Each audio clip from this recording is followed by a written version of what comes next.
Assalamualaikum warahmatullahi wabarakatuh.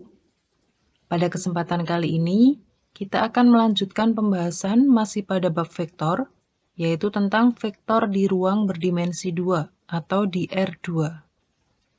Yang dimaksud ruang berdimensi 2 atau R2 itu adalah sebuah bidang datar yang terletak dua sumbu yang saling berpotongan, yaitu sumbu X dan sumbu Y, di mana perpotongan tersebut sebagai pangkal perhitungan.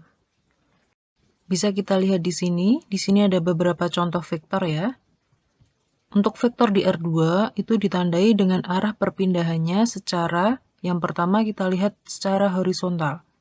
Jika ke kanan maka tandanya positif dan ke kiri tandanya negatif. Kemudian secara vertikal, jika ke atas tandanya positif dan jika ke bawah tandanya negatif. Yang pertama kita lihat vektor AB. Kita perhatikan perpindahannya dari vektor AB bergerak ke kiri sebanyak 5 kotak ya, jadi negatif 5, kemudian ke atas 2 kotak, jadi positif 2.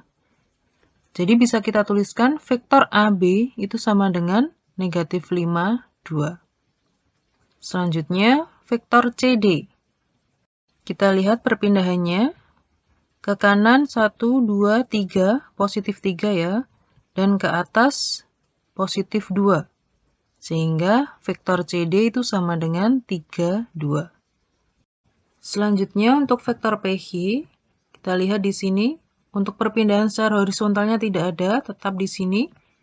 Hanya perpindahan secara vertikal saja, yaitu sebanyak 1, 2, 3, 4 kotak. Jadi bisa kita tuliskan vektor PH itu sama dengan 0, 4. Selanjutnya, vektor RS, kita lihat di sini, perpindahannya hanya secara horizontal ya, yaitu ke kiri. 1, 2, 3, negatif 3. Jadi untuk vektor RS bisa kita tuliskan sama dengan negatif 3, 0.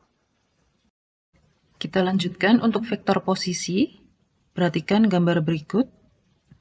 Jika diketahui koordinat titik P itu adalah X, Z, maka yang dimaksud dengan vektor posisi dari titik P itu adalah vektor OP, di mana vektor ini berpangkal di titik O yang merupakan pangkal koordinat dan berujung di titik P. Kita tuliskan vektor posisi dari titik P itu adalah vektor OP sama dengan XZ.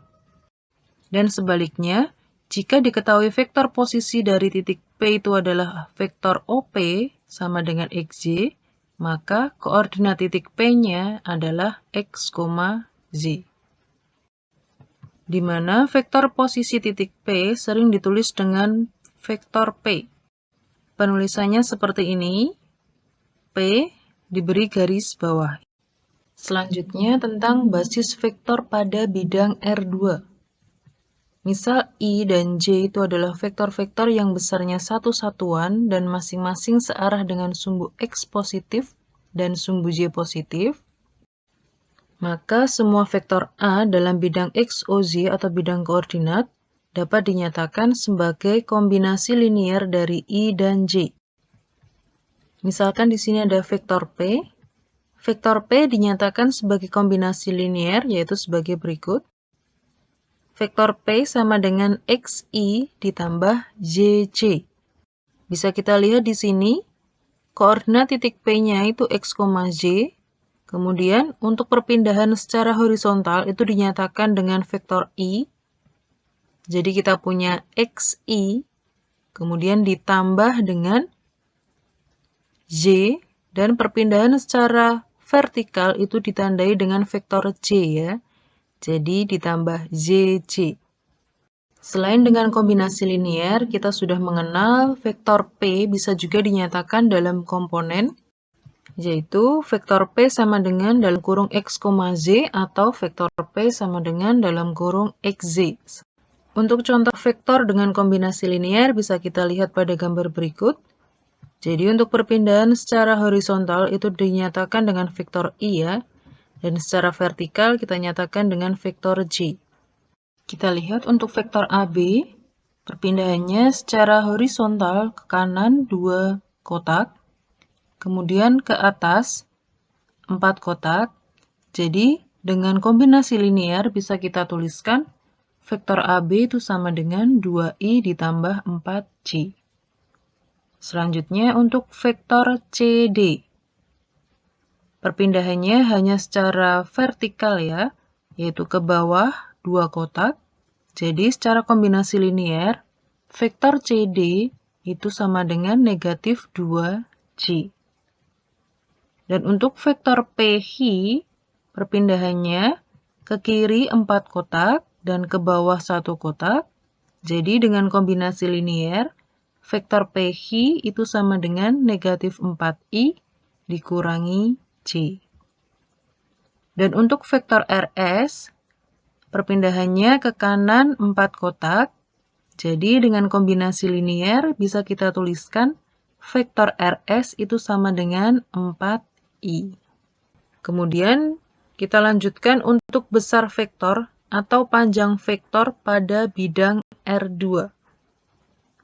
Di sini ada vektor AB dan vektor OP ya, di mana vektor AB itu sama dengan 3I ditambah 4J, atau mempunyai komponen 3,4, dan vektor OP itu sama dengan negatif 2I ditambah 3J, atau negatif 2,3.